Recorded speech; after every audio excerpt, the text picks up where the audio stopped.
Nah saudara, mari kita membuka satu bagian firman Tuhan. Kita melanjutkan sermon series dari surat 1 Petrus. Kita membuka dari 1 Petrus pasal yang keempat. Kita akan membaca ayat 1 sampai ayat yang ke-6. Surat 1 Petrus pasal yang keempat, ayat 1 sampai 6. Silakan saudara memperhatikan di Alkitab masing-masing. Saya akan membacakan bagi kita semua.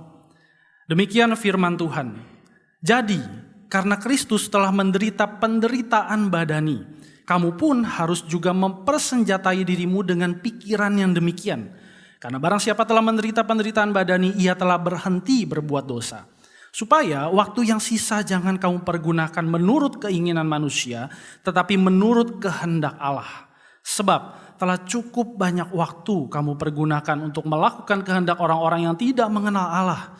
Kamu telah hidup dalam rupa-rupa hawa nafsu, keinginan, kemampukan, pesta pora, perjamuan minum, dan penyembahan berhala yang terlarang. Sebab itu mereka heran bahwa kamu tidak turut mencemplungkan diri bersama-sama mereka di dalam kubangan ketidaksenonohan yang sama, dan mereka memfitnah kamu.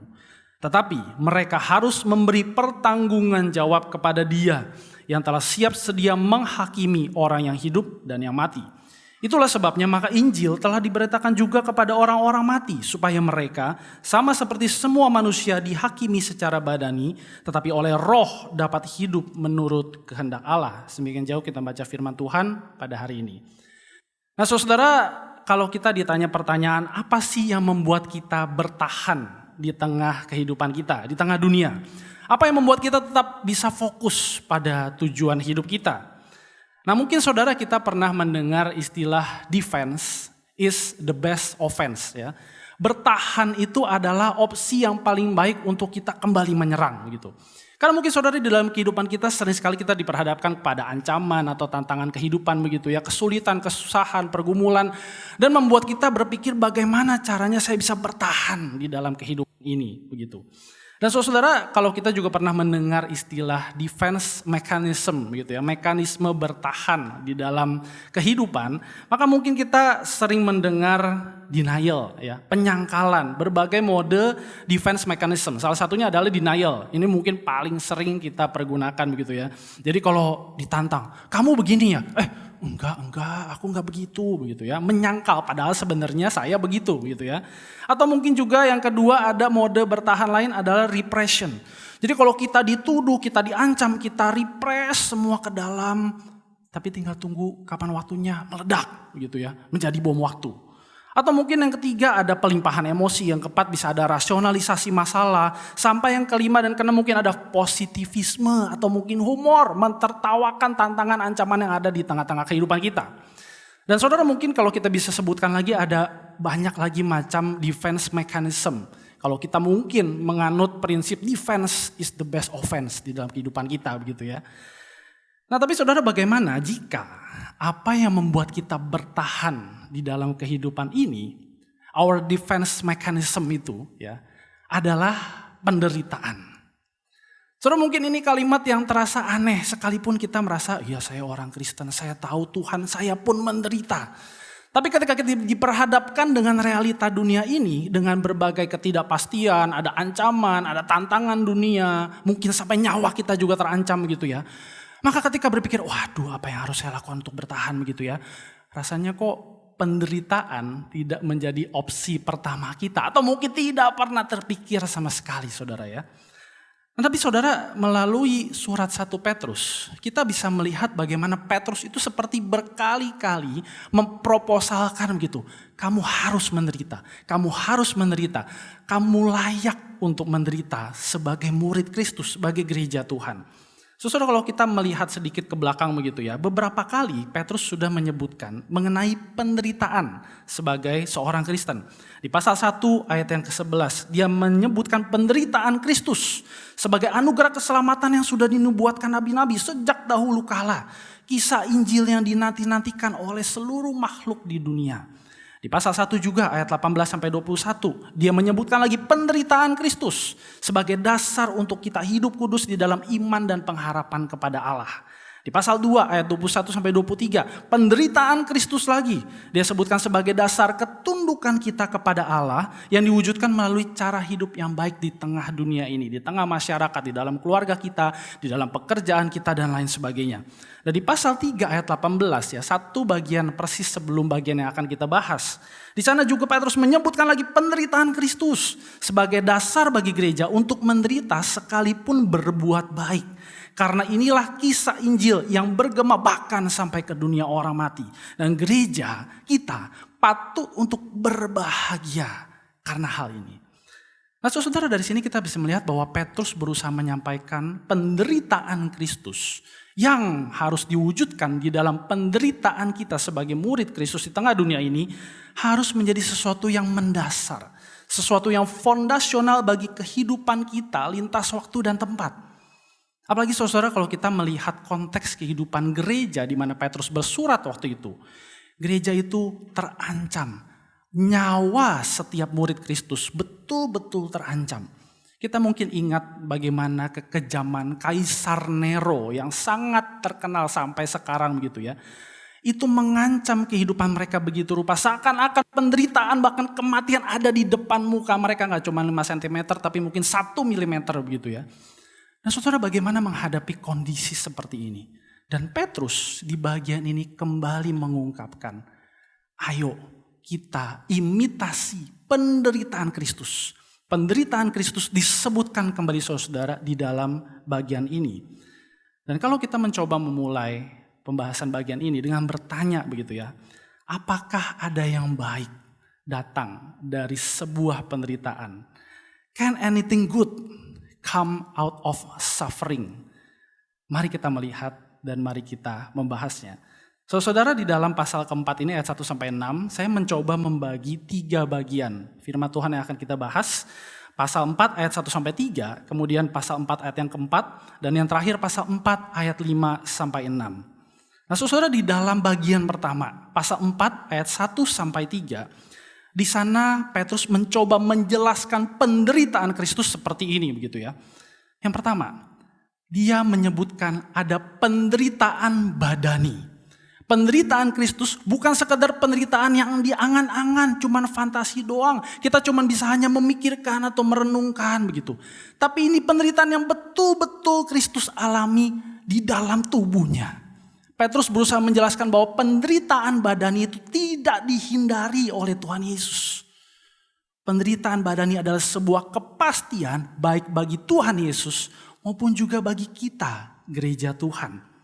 Dan kemudian yang kedua saudara, di dalam 3 ayat ini, Petrus juga menyebutkan bahwa ingat, ini yang kita sedang coba wujudkan, ragakan di dalam kehidupan kita sebagai murid Kristus adalah penderitaan Kristus, ya. Penderitaannya Tuhan kita, bukan penderitaan yang lain.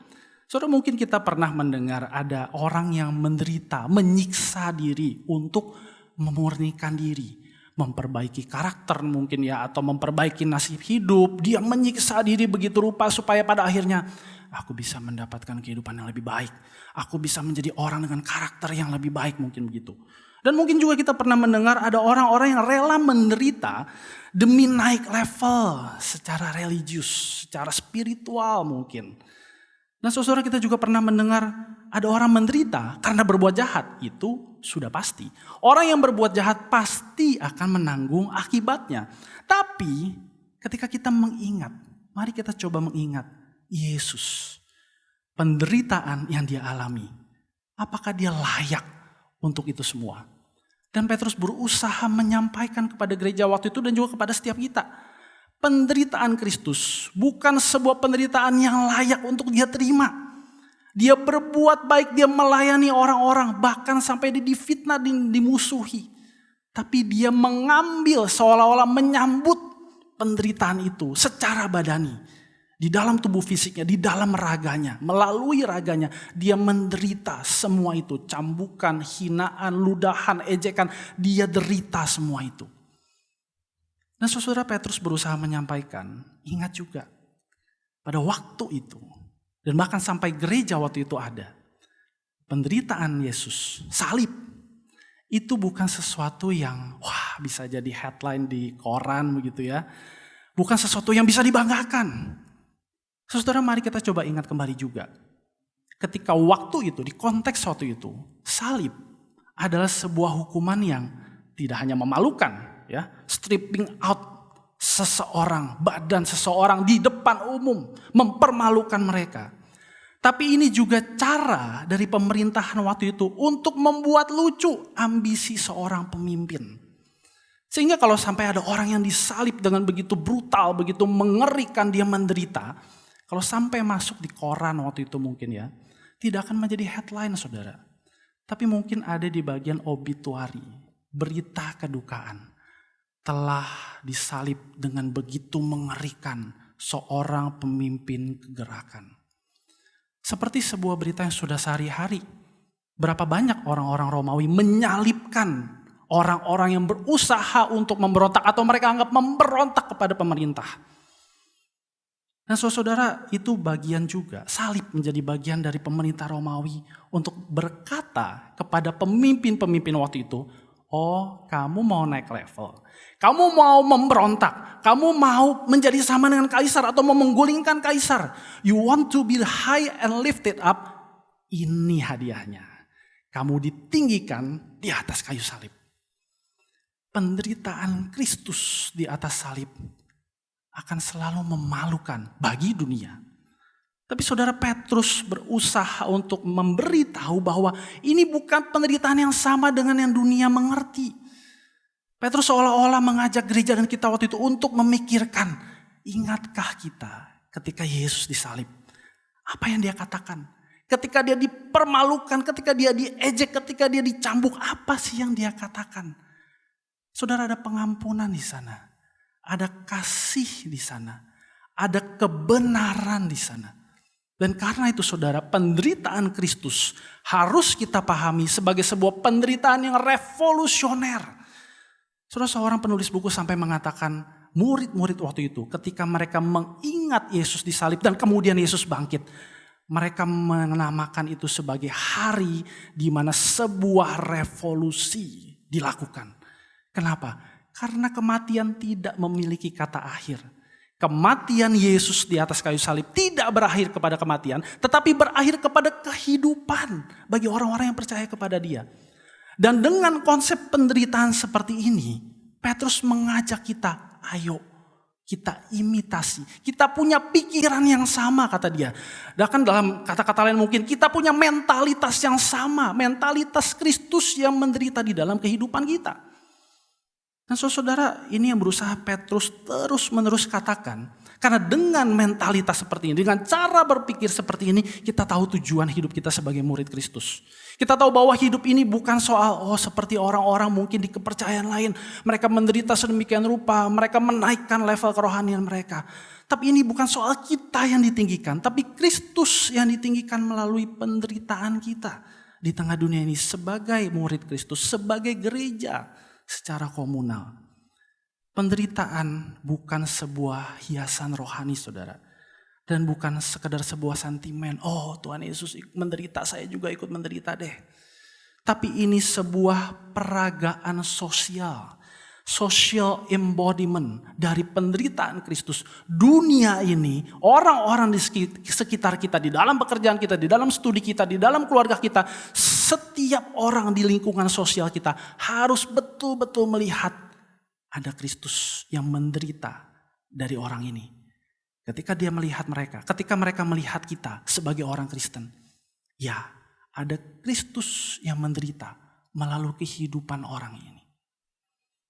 Nah, saudara, kalau kita memikirkan kehidupan kita sampai hari ini sebagai murid Kristus, sebagai gereja, apakah dunia melihat kita mewajahkan penderitaan Kristus? Atau mungkin seperti orang-orang yang bahkan, mohon maaf saudara, sampai saya dulu di seminari, bisa ada orang berkata, kalau lihat mahasiswa teologi atau lihat orang Kristen begitu ya, ini pasti dari gereja yang kaya, gereja yang bangunannya bagus. Tapi mereka gak pernah bilang, ini orang yang rela menderita buat Kristus. Ini orang yang kalau saya lihat dia, saya bisa melihat Tuhan yang dia percaya. Tuhan yang katanya dipermalukan itu, tapi kemudian memberikan kehidupan melalui kematiannya. Saudara, seperti apa dunia melihat kita di dalam keseharian kita? Seperti apa dunia melihat gereja ketika kita ada di tengah dunia ini. Nah, saudara, setelah itu Petrus tidak berhenti di sana. Ayo menderita seperti Kristus, punyalah mentalitas yang sama. Untuk apa? Saudara, mari kita coba mempertanyakan hal yang sama. Untuk apa Tuhan disalibkan? Untuk apa, saudara? Kalau saya boleh mengutip satu kalimat begitu ya. Kenapa sih serius amat sama dosa? Why so serious about sin? Nah, saudara, ketika kita melihat Yesus disalib, seakan-akan Tuhan berkata, this is why. Ini dia kenapa. Ini dia kenapa aku menderita. Supaya aku boleh mati dan memberikan kehidupan yang baru. Supaya kita juga sebagai gereja, sebagai anak-anak Tuhan di zaman ini juga boleh memberikan kehidupan. Dan boleh mempertontonkan kita adalah orang-orang yang dibebaskan dari dosa. Dan saudara, mungkin kita juga bertanya, setiap hari saya terus berhadapan dengan dosa. Dosa begitu serius mengganggu, menggoda saya. Dosa begitu serius berusaha menggerogoti hati saya yang baru dari Tuhan. Dan saudara, ini juga realitas yang berusaha Petrus tekankan. Kalau kita rela untuk menderita seperti Kristus, maka kita akan bebas dari dosa. Kita bukan orang yang menderita karena kita berbuat dosa, berbuat kejahatan. Tapi kita menderita karena kita ingin lepas dari dosa. Dan saudara, mari kita coba pikirkan. Ketika kita digoda oleh dosa, atau bahkan ketika kita berbuat dosa, apakah kita merasakan, aduh enak sekali, aku berbohong, aku meninggikan diri, aku selingkuh, enak sekali.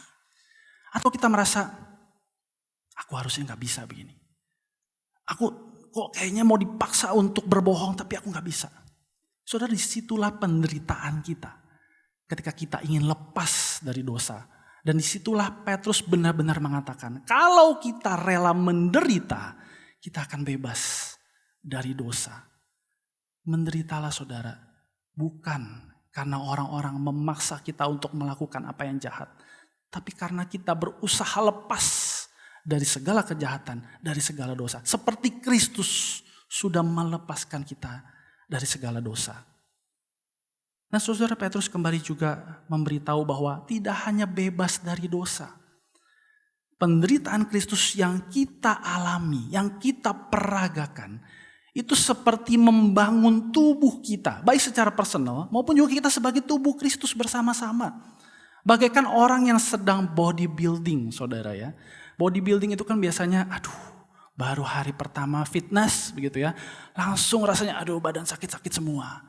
Tapi kalau terus-terusan kita lakukan, kita tidak akan merasa, ini sakit, enggak, saya lawan. Ini sakit, enggak, ini untuk kebaikan badan saya. Dan saudara, lebih daripada itu, kita harusnya lakukan juga kepada diri kita sebagai murid Kristus. Kalau kita betul mau menghidupi, kita rela menderita. Itu harus dilakukan secara konsisten, seperti kita membentuk tubuh kita. Kita sedang membentuk kerohanian kita, kita sedang ingin bertumbuh. Dan itu yang harus dilakukan terus menerus. Kita build up badan kita sebagai murid Kristus. Kita build up komunitas kita sebagai tubuh Kristus. Sehingga saudara, ketika kita melihat kehidupan ini, ketika kita melihat dosa, ketika kita deal dengan dosa, hati kita bisa gelisah. Kita tahu ini gak benar. Kita tahu Tuhan melihat ini gak benar. Kita tahu Tuhan melihat ini, Tuhan akan menangis. Dan kita bisa lepas dari dosa dan melakukan kehendak Allah, bukan keinginan manusia. Itu yang Petrus katakan, saudara. Nah, saudara, ketika Petrus sudah bilang itu semua, lakukan kehendak Allah, bukan keinginan manusia. Kenapa? Di ayat yang ketiga dia berkata, sudah cukup.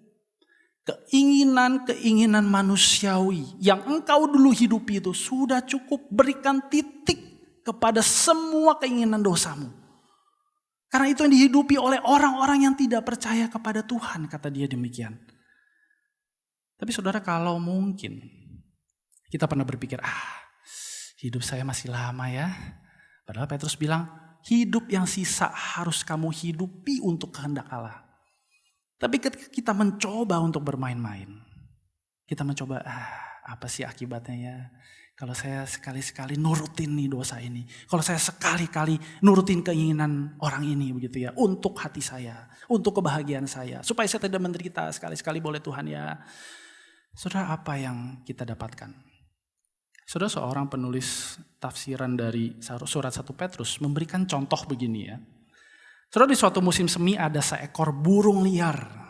Dia terbang bersama dengan kawanannya ke sebelah utara.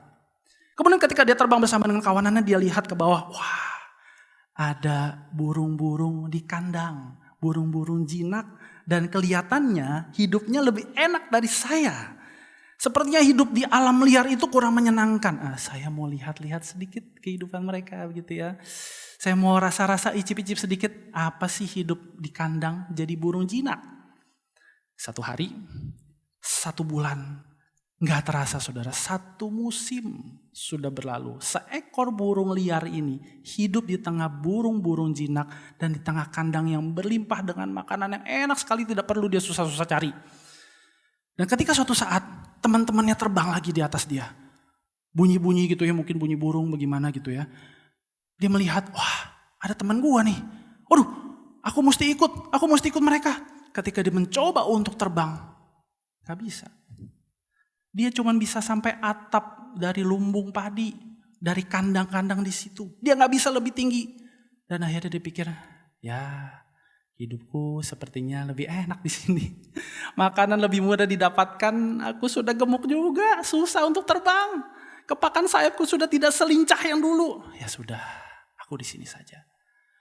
1 musim, 2 musim, terus menerus dia melanjutkan kehidupan di sana sampai tiap kali teman-temannya terbang di atas dia, dia udah gak dengar lagi. Dia sudah tidak peduli lagi. Yang dia tahu adalah hidupku di sini sangat menyenangkan. Saudara, itu akibatnya kalau kita mencoba untuk sekali-kali bermain-main dengan dosa, dengan kejahatan, dengan keinginan manusiawi kita. Kita gak mau menderita sebentar aja. Sekali sebentar, 2 kali sebentar, 3 kali, 4 kali, 1000 kali. Maka nasib kita akan menjadi sama dengan burung liar ini.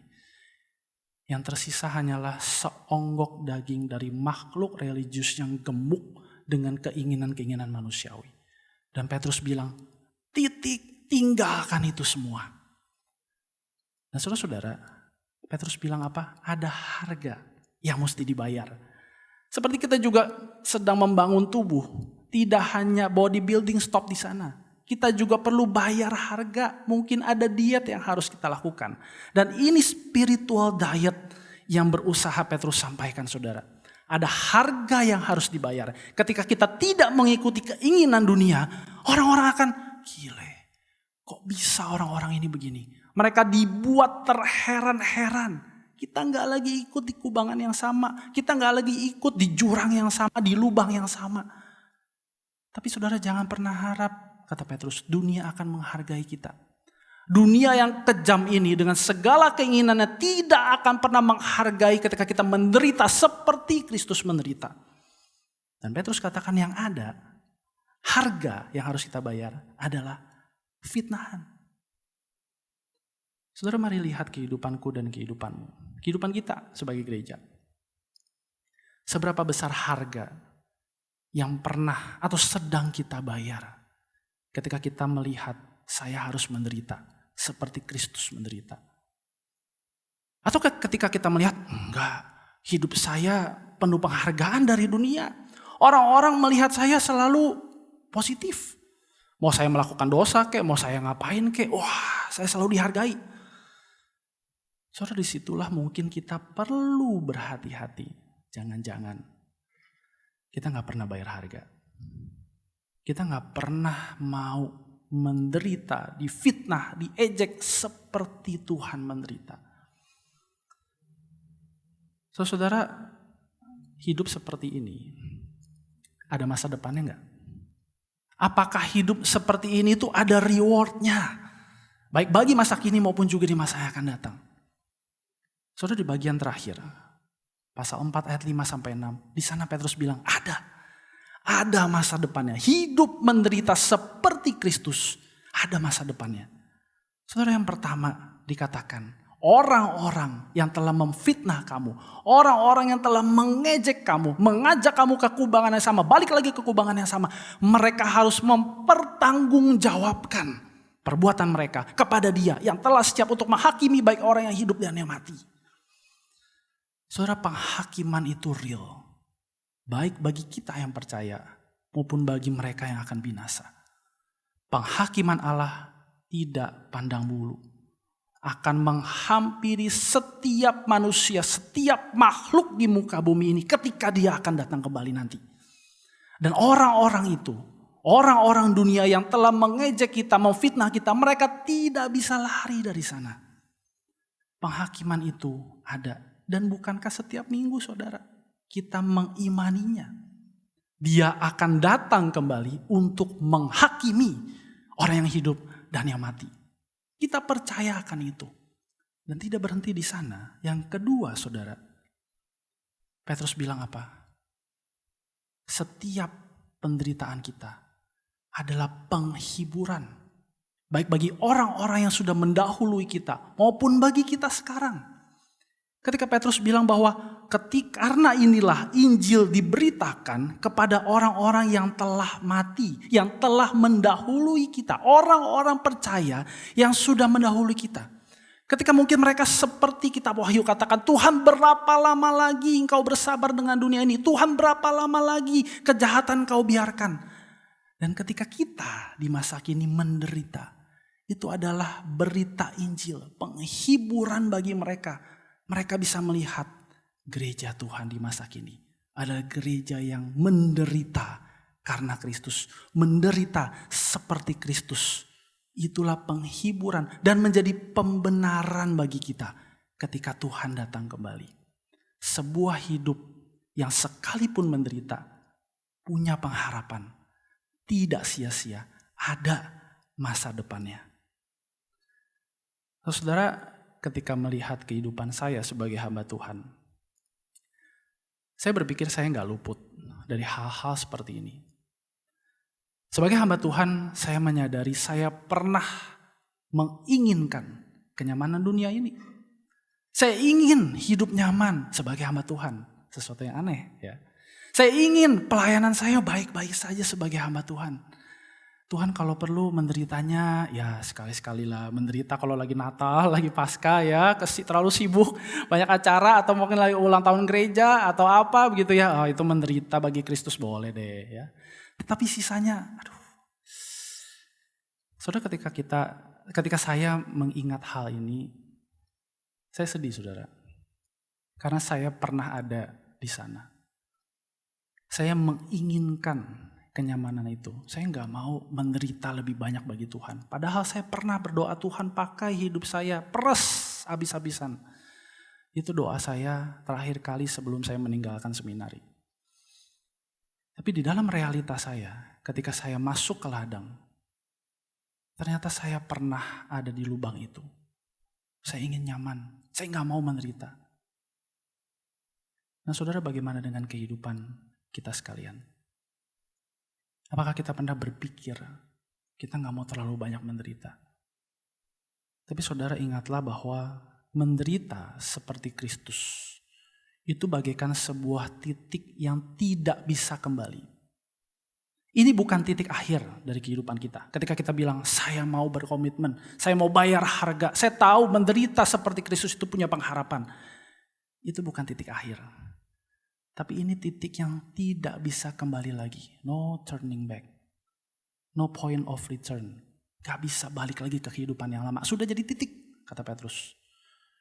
Ini adalah sebuah titik di mana kita menyadari bahwa kita harus konsisten dengan komitmen kita untuk menderita seperti Kristus.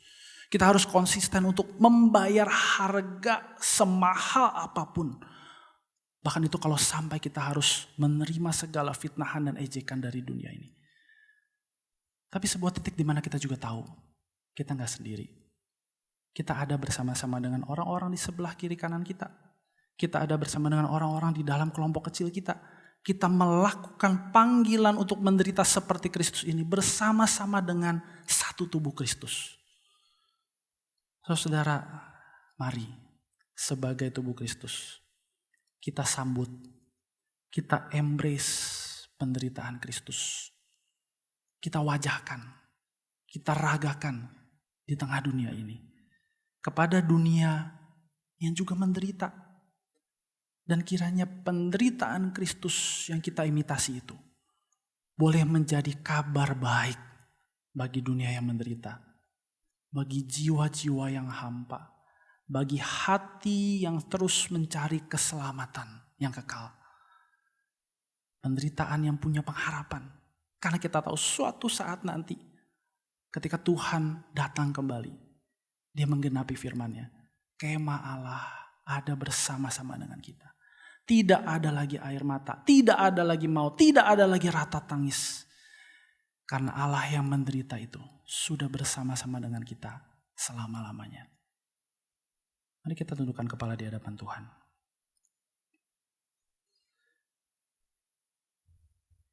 Saudara, mari di dalam doa kita merespon kepada kebenaran firman Tuhan. Saudara, yang pertama mari kita berdoa bersyukur. Saudara, bersyukurlah untuk kehidupan baru yang Tuhan anugerahkan melalui penderitaannya. Bersyukurlah untuk hidup yang penuh pengharapan. Hidup yang dibenarkan di dalam Kristus. Hidup yang dihiburkan karena Injil Kristus.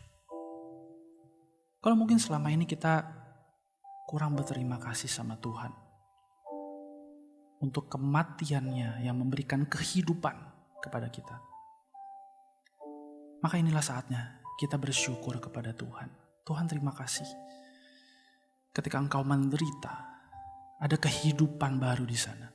Kehidupan baru yang aku boleh terima karena anugerah, bukan karena kehebatanku. Bukan karena aku mau naik level untuk diriku sendiri. Tapi supaya nama Tuhan yang dikenal. Dan yang kedua, saudara, di dalam doa, apa yang menjadi komitmen kita untuk menghidupi penderitaan Kristus di tengah dunia yang penuh tantangan dan ancaman, sekaligus dunia yang butuh akan Injil Kristus. Kita bisa mulai dari hal sehari-hari kita, dosa sehari-hari kita.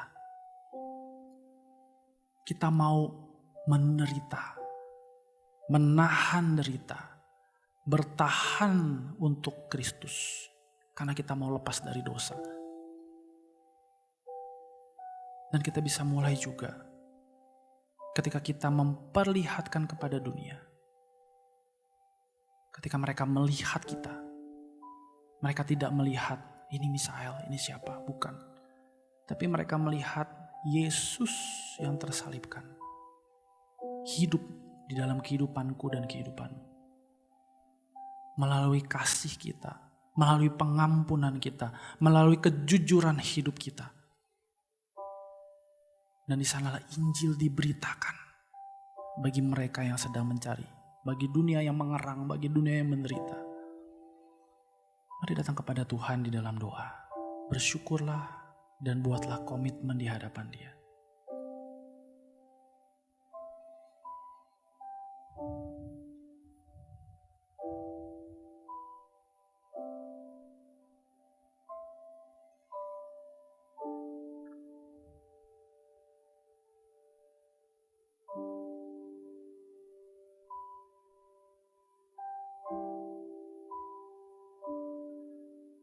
Tuhan, ketika kami melihat kembali akan salib-Mu,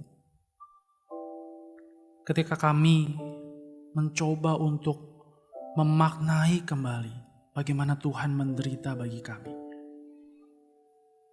Tuhan ampuni kami.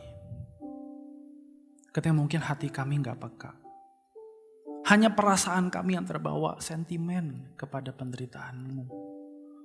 Tuhan ampuni kami. Dan Tuhan bangkitkan lagi hati kami.